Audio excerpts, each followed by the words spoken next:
Сәлем достар, қалдарыңыз қалай? Менің атым Перизат. Қызылорда өңірінің тумасымын. Қазіргі таңда Астана қаласы, яғни Нұр-Сұлтан қаласында тұрамын. Тұрмыс құрғаныма 10 жылдан асты. 3 баланың анасымын. Көп сіңілеріңіз ойлайды екенсіздер, мені жас келін или жаңа түскен, қалай еще 10 жылда білмеймін, жас келін бола ма, болмай ма. Жасымды сұрағандарға 30-дың ар жақ бер жағы деп айтқым келеді. Бүгінгі біздің эфирді Түркістан кудряшка. Бұл дәмі жағынан да, басқа жағынан да Түркістан белыйға келеді 70%-ке деп айта аламын.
Майлылығы орташа.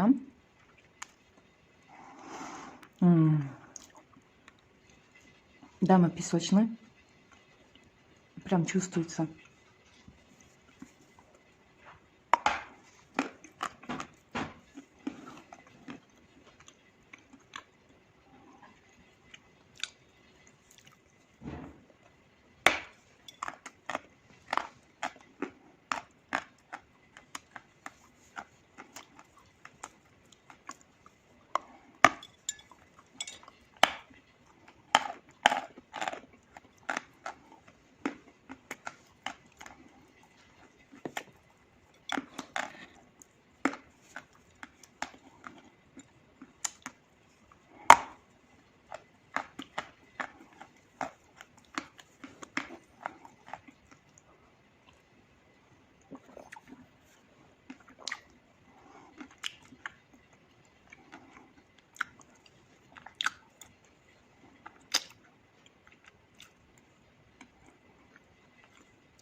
Осымен бүгінгі эфирімді аяқтаймын.